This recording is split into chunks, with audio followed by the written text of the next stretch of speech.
আসসালামু আলাইকুম। Part two কেমন বড়াই হাবিবুর রহমান তার যে বইটা যেহেতু অনেক কিছু পরিবর্তন হয়েছে আমরা সেটা পড়ব। এটা হলো ক্লাস 4-এর চতুর্থ শ্রেণী কেমন বড়াই পার্ট টু কেমন বড়াই হাবিবুর রহমান।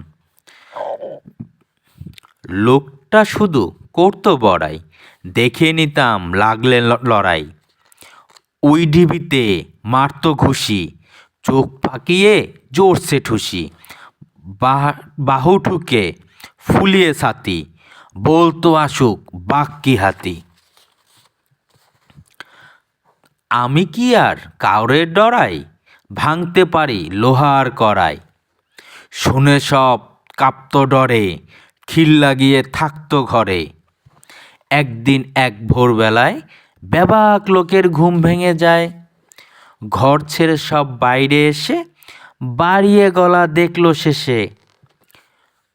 ডিবির পাশে বাঁধের গোড়ায় লোকটা কেবল গড়িয়ে বেড়ায়।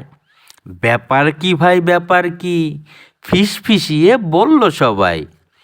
লোকটি তখন উঁচিয়ে জানায়, উই ধরেছে নাকের ডগায়। তো এই যে কবিতাটা, এখানে জাস্ট কবিতাটা আমি একটুখানি বলে দেই যে ছড়াটা।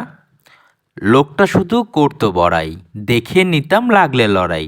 ওই ডিবিতে মারতো ঘুষি, চোখ পাকিয়ে জোরছে ঠুসি। বাহু ঠুকে ফুলিয়ে ছাতি, বলতো আসুক বাঘ কি হাতি। আমি কি আর কারো ডরাই, ভাঙতে পারি লোহার কড়াই। শুনে সব কাঁপতো ডরে, খিল লাগিয়ে থাকতো ঘরে। একদিন এক ভোরবেলায় বেবাক লোকের ঘুম ভেঙে যায়।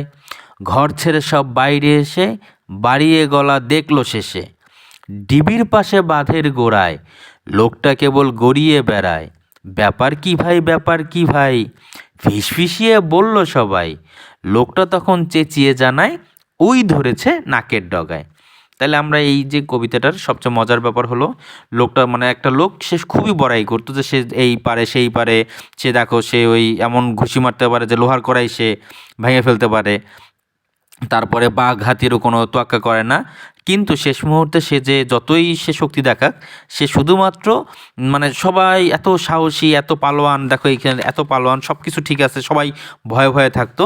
কিন্তু সামান্য একটা উই পোকা মানে উই ডিবিতে যে ঘুষি টুসি মারে, দেখায় যে আমি তো ইয়ার মানে এই যে উই ডিবিতে ঘুষি মারছে, সেই ঘুষি টুসি মারে দেখাইতো যে সে সবচেয়ে এই মারার তার নাকের ভিতরে জাস্ট উই পোকা একটুখানি আল দিয়ে দিছে। এইটা তো তার একেবারে মানে কষ্ট বা ব্যথা পাইছে, দেখো এই যে নাকটা পুরো ফুল একে লাল হয়ে গেছে।